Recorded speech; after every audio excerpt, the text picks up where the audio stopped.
So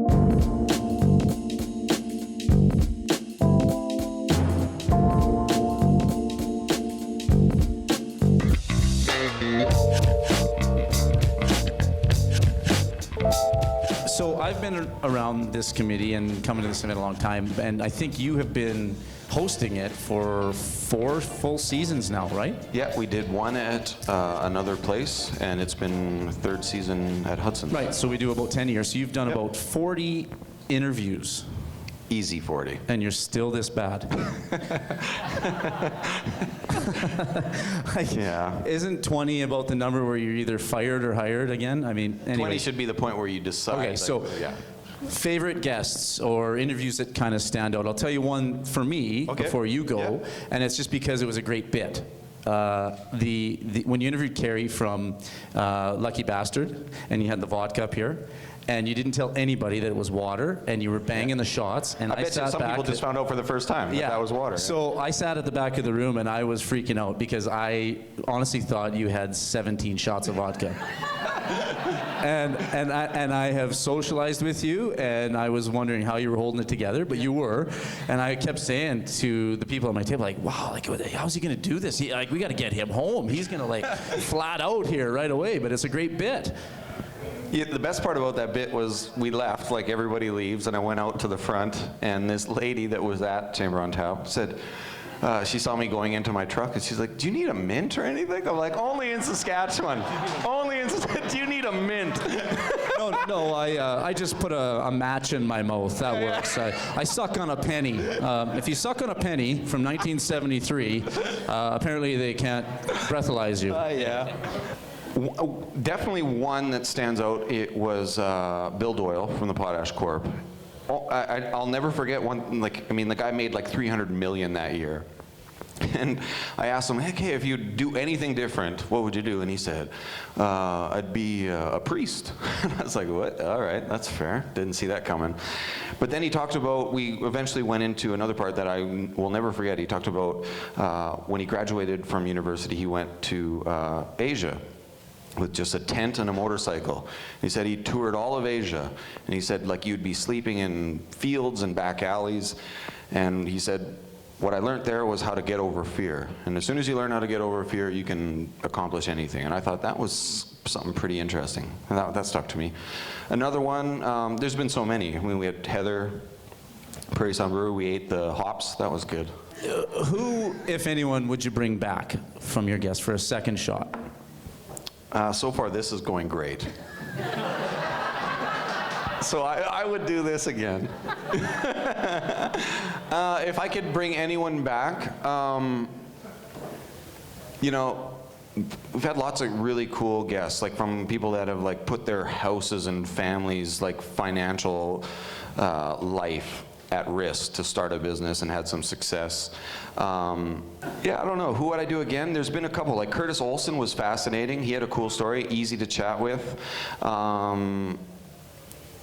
Sutton from Tiny Eye, he was a great guest. One thing he said that has always stuck in my head as well, he talked about how North America, we think really like horizontal. So if there's an opportunity, you got to jump on it because you're never going to get another one. And it's exactly why flyers work. I mean, we've all bought a TV that's on sale because it's a great sale, and then that TV's on sale 4 months later, you're like, ah, crap, I didn't need to finance this. And it would have saved the divorce. Oh, God. We've all thought that. But he said when he was traveling in Asia, what he realized was they view life very cyclical, and how if you miss an opportunity, there's going to be another one coming. Like it always comes back, and that stuck with me because it goes even back to the Doyle, the fear, right? Like we get so reactionary sometimes as leaders that we really don't do ourselves a favor. And I'm a young leader. I'm doing my best. I'm trying to learn as much as I can, and those little things kind of, I hope help. I don't know. Yeah. Okay, one more from me, and then we'll get serious. Oh, man. What do you like best about being the host? I've always been very curious, very inquisitive, and it used to drive my parents insane. And I have 2 kids. My oldest is super inquisitive. And like, I remember I must have been 5 years old. It was in Winnipeg, and we were driving, and I was asking my dad, Dad, what about this? Hey, Dad, what about this? Hey, Dad, what about this? Hey, Dad, what about this? And I remember my mom just losing her mind, eventually be like, stop asking questions. And my dad said, this is how he's learning. Let him ask. He's very stoic. This is how he learns. This is making him a good human. So what I love about this job is I get to ask lots of questions, and I get to learn, and I pick up lots of stuff, not just meeting some really influential, successful people in the city, learning about them, who they are, and how they've applied it and had success. That's probably my favorite part. That must have been crazy, having a dad that spoke like that. It was. He's got pregnant pauses. This is how he learns. Yeah, that's, honest to God, anybody that knows Pastor John Drisner. Okay, cool. That's exactly Let's how move it over to Andrea, right. and let's break it down and get real for a while. Okay, let's get real. Thanks, Jason.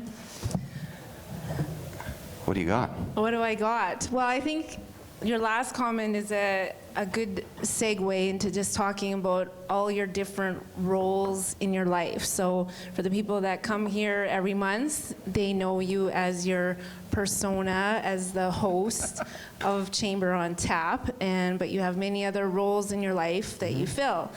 And so I wanted to just give you the opportunity to talk about NuFab, because we know something about quality cabinets, or at a good low cost or something. Not a low cost.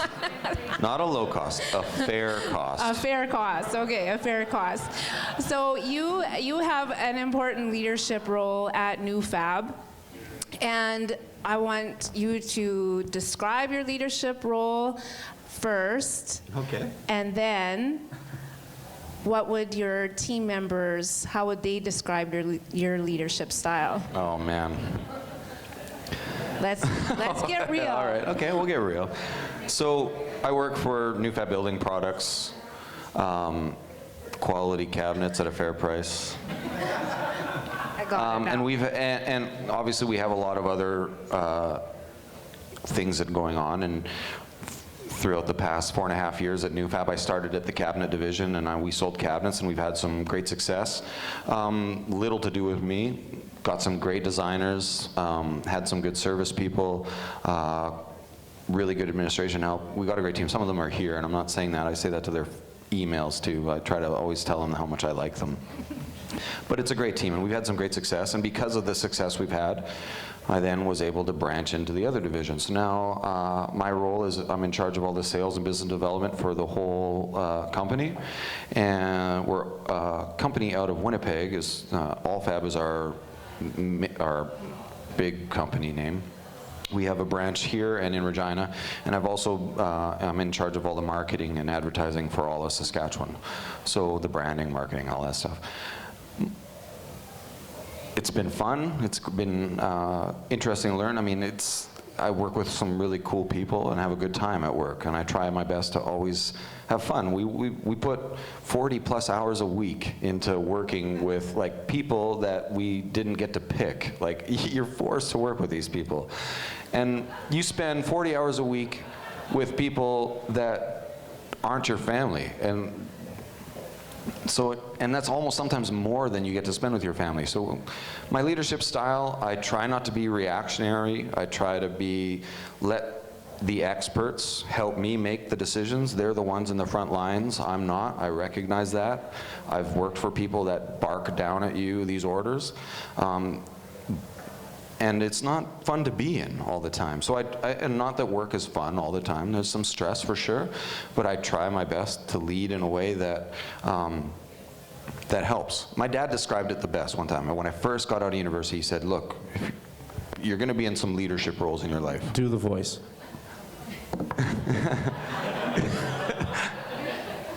Evan, you're going to be in some leadership roles. I can do his laugh, but no one would know his laugh.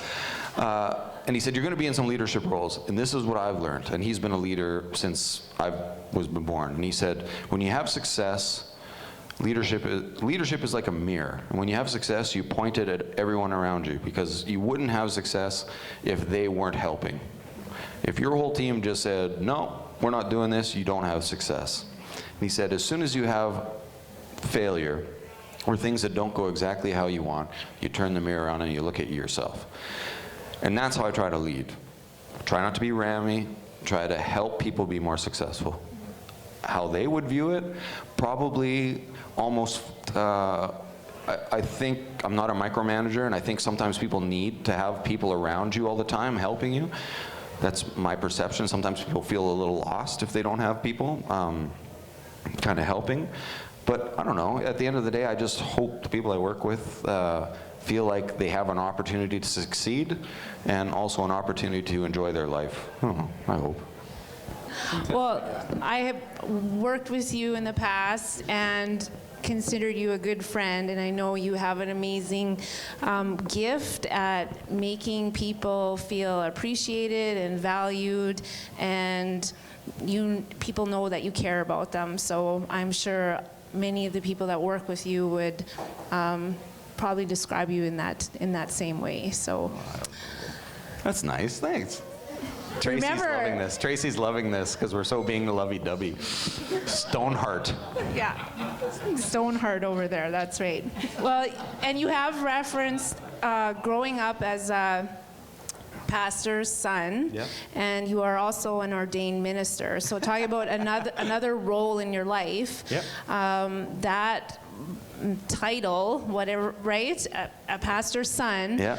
Came with some challenges and some benefits. And I would just like you to kind of bridge that into how that experience and upbringing impacts you in your role as a leader in business today. Okay. So my dad, I'm actually 5th generation pastor's kid, and it's interesting because I grew up in a leader's house, like a leader that works in basically in the business world, it's like a board-run operations, and it's all membership driven. Like if your members don't like you, you're done. And how to achieve things is all volunteer based. So you have to keep volunteers passionate about what's going on and encourage them to keep pressing on, because volunteering isn't something you can just fire. You got to work with people, and you got to encourage them to be better and to do stuff and to get connected. So that was always something that I've been able to kind of navigate through in the business sense, is that I'm used to being around people, and I'm used to seeing things and results happen by a volunteer base, and watched how that was managed and encouraged and saw how that works. And it's been kind of neat. Also, I mean, obviously, growing up in a Christian house, a religious house, you're like forced into morals and like ethics and things like that. Like you have to do it. Like having a coffee cup instead of this. Exactly. It's water. When you're on TV. Yeah, and when you're on TV. So I think part of that has all been a product of growing up in that kind of an environment. My dad's always been a patient, kind man. I've seen him lead. He's also had a business. I remember we grew up poor, like powdered milk. Like we couldn't, and we had powdered milk. Like I would sit at the church every Sunday morning. My dad would shake everybody's hand as they left the building because he believed in relationships. And he always told me, like, people want to know you and they want to know you care about them. And that's something like, oh, okay, that makes sense. And he used to shake everybody's hand. And I would be like, Dad, why are you shaking that guy's hand? That guy's a jerk. Like, I've seen him. He complains about everything. And he would be like, his famous line is, there's not one person I've met I don't like, which works out well because there's a million that I've met that I don't like. I think just growing up in that environment, like we were poor, and I saw how my dad worked and put a lot of time into it. I remember standing, like I was going with my dad at the door, and he'd be shaking everybody's hands. And if I got like a quarter for one of the old ladies, like a quarter, that was more money than I got ever. And I would go to the store next door and I'd get some licorice. And that was like, I won the lottery because we didn't have a lot. And my dad worked hard. And then all of a sudden he was this pastor in this small church. And when I was little, we were a huge church, like 1,300 people that all have an opinion of who you should be as a kid, which is weird growing up and developing. You're trying to find yourself, but you have 1,300 people that are involved in your life and think they know you because you're the pastor's kid. It's weird. And then we moved, and all of a sudden my dad was in a smaller church, and then he kind of left for a bit and started this little church that didn't make enough money for the family. So then he started this business. And all of a sudden by high school, this business he started was successful. And all of a sudden I could go out for lunch. I could go out for lunch. And it was like, that was like boom, what? Like I can go somewhere and they're gonna cook and like I can have a pop? Oh man, it's not Pick-a-Pop. Like, or like, you know, you'd go to some Pick-a-Pop. Remember Pick-a-Pop? Yep. So we grew up and I watched my dad work hard for his family, and he'd work like all day, all night as this entrepreneur, and then he'd work his extra 3 hours and in the weekends for this church that he cared about. And I learned hard work. And you plug in, and even when you don't love stuff, you put effort. And it's not what you deserve, it's what you give and what you put back in, and that comes back. And he worked hard, and then all of a sudden he had a successful business that was pretty cool to watch, and he's had some trials with that as a business leader, and yeah. Are we even ending where the question started? I don't know. No. Well, obviously your dad was very influential in your life and had a big impact on, we were tying it back to your leadership style, and you've mentioned lots of things that obviously has impacted the way you lead. And with different roles in your life, I'm kind of jumping around a bit, but I want to get to that role now. You're a dad, yep, right?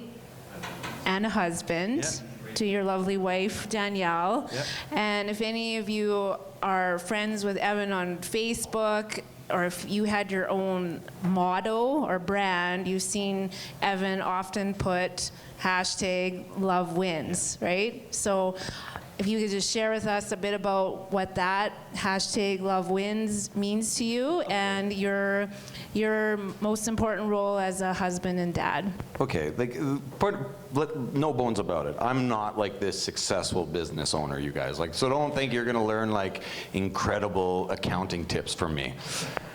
It's not gonna happen. You probably won't learn anything from me. But what you're gonna understand is I try my best. I don't know, like the love wins, we've all been there as kids, right? Like, I mean, there are some guys here like Rob Johnson who's just been smooth his whole life at Fast Sprint. Incredibly smooth. I was not. I was like this like music nerd pastor's kid that was like never allowed to do anything awesome. So like you didn't fit in with anyone. We're not allowed to play sports on Sunday. All this stuff. And I always remember thinking like, and then you kind of get into like this preteen, and at that point I was still a good kid, and like all the beautiful girls were going with these like mean guys in junior high, and all the guys that swore and like smoked cigarette butts from the Safeway parking lot. That's what all the beautiful girls were going after. I'm like, oh man, and you always heard the nice guy always comes in last. And I remember like, oh, I'm the nice guy. And it was weird hearing that saying and going, I think that's true actually. I have come in last all the time. All these girls smoking half cigarette butts with those cool guys, and I'm just going to church with the youth group. So nice guy comes in last, blah, blah, blah. Yada, yada, yada. Seinfeld fans. I think growing up, you start realizing more and more as an adult how that's actually not true. It is true when you're trying to like climb a totem pole, and anyone can be an aggressive, assertive driver and get somewhere quick. But that doesn't mean you have sustainability. That just means you were able to impress people at the right time and do the right things at a short term. Long term, I believe that love does win. If you're a good person and your motives are pure and you really mean good things, you're gonna have success in business. It doesn't mean you don't want to make money. That's not what love wins means. It means, really what it means for me and my family is I get to give, not give to get. Is there one thing that may surprise people about you? You know what, I think what people don't expect, and this is even from my wife, and being in church and doing stuff, people always expect me to be entertaining and like on. And I'm actually very rarely like that. Like I am in this situation, obviously. You guys are all watching me, so I feel like a clown. I gotta do something. But at home, I am quiet. And anybody that I've hung out with socially, you know, I kind of do the poof, and I'm gone. Like I can disappear like that. It's because I'm not that extroverted. I think people expect me to be super outgoing and friendly, and then they're a little like, oh my God, he's not that nice. And it's not that I'm not nice. I am nice. You just exhaust me. Why did you look at me when you said that? He did turn. That's true. Yeah, I felt that. Yeah. I felt that, yeah. No, but hold on. So that's what I would think, but you guys know me, and you know, what do you think? Yes. Yes, okay. What surprised you? The sleeve tattoos, the lead singer in a rock band. All right. Terrible golfer. Actually, I think I know why you're such a bad golfer. Right here, when you did that, you should be a lefty. Actually, you went left-handed there, and it was smoother than you. My left is pretty smooth. Yeah. I don't know. I mean, you're always the first guy to text somebody or email and say, "It was really nice seeing you." And until you get to know the guy a little better, it's a little creepy. Especially when you read an email in that voice. Yeah, it was really the nice first seeing couple you. I got were like, "Hey, buddy, hope that was awesome seeing you," and I'm like, "Yep." It sure was. Yeah. But you get to know the Rev, as we call him, and that's just his way. Yeah. Yeah. Same with you? This is kind of nice for me to ask you guys. Oh. Why am I so weird? It surprised me about you. Oh, as I got to know you, then nothing really surprises me. That's fair. I'm like, okay, didn't know that. Now I do. But we always joke about, Jason's gonna get all uncomfortable now because he's like, Yeah, oh, this you is, guys are of course, gonna... we're opening the floodgates probably. Yeah. Because you're a really special person. Like I said, you just have a rare, you are special, and you are okay with showing that you care to other people, and you really do. It's very authentic, right? And yeah. So I'm going to ask you two more questions, and then I'll turn it back to Jason. So, what makes you happy? What makes me happy? Yeah, you know what? Yeah, of course, Pearl Jam makes me happy. I'm a huge Pearl Jam fan. But it's such a weird question in the sense that many things make us happy for minutes and maybe a couple hours, maybe even a couple weeks. Like I love being at the lake with my family. Incredible. I love my family. And then all of a sudden you send me back to my house and I got a 9 and 6-year-old jumping on me on the couch. I don't love that anymore. It's like, you were okay at the lake, but now could you find some friends, please? I'm just kidding. I love my kids. But what makes me happy, you know what? I feel the biggest buzz when there's like reciprocal love. And I don't mean that in such a hippie way at all. I mean like, I love when I've been able to help somebody and they respond back in acknowledging that. I love that. That's what makes me happy, when other people feel happy. But there's lots of other things that make me happy, but. On the flip side, what makes you sad? Aw, see, look, there's people that are like, oh, God, we have to listen to this. Quick, close the door. Don't let them out. No, I think what makes me the saddest is when I've hurt somebody's feelings or affected somebody negatively. That makes me sad. Because I really don't ever mean to, and which is a weird for a personality of mine with no filter, because you would think that guy just loves saying stuff and ruining lives. I actually don't at all. I really don't. As soon as I'm like, oh, really, you just got to get to know me, but I don't want you to come to my house ever, so that's never going to happen. Anyway. Thanks, Right. Evan. Hey, Andrea, thanks for the questions. All right. I get that, because I also tend to say things that come back to me, and I really really hate hurting people's feelings. Anyways, so we only have a few more here. We're just going to wrap things up with, and by the way, thank God her section's over. That was boring. Anyways,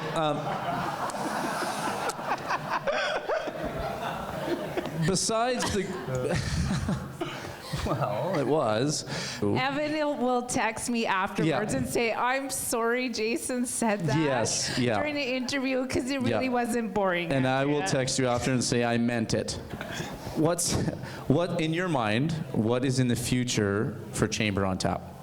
So I think it's kind of this organic thing. Like, obviously I'm a bit touchy-feely. Like I said, I love Pearl Jam, and one of my favorite lyrics of Pearl Jam is, I don't want to think, I want to feel. That's how I am. I don't want to think about stuff. Let's just feel. This is awesome.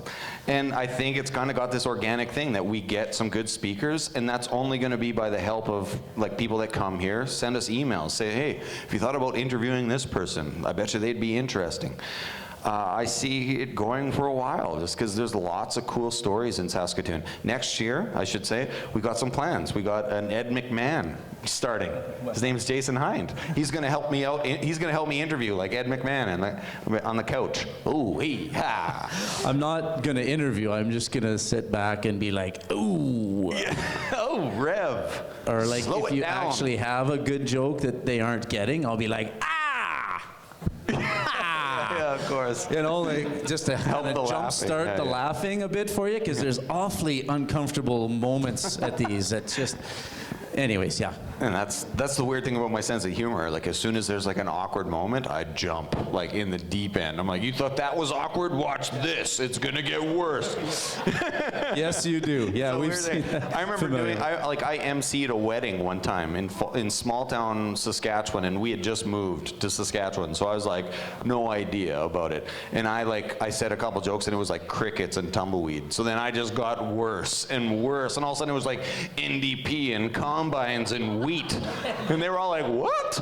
Anyway, I want the punchline of that joke. I don't know what it was NDP even. combines and wheat. Yeah, so this NDP guy walks into a combine to do some wheat.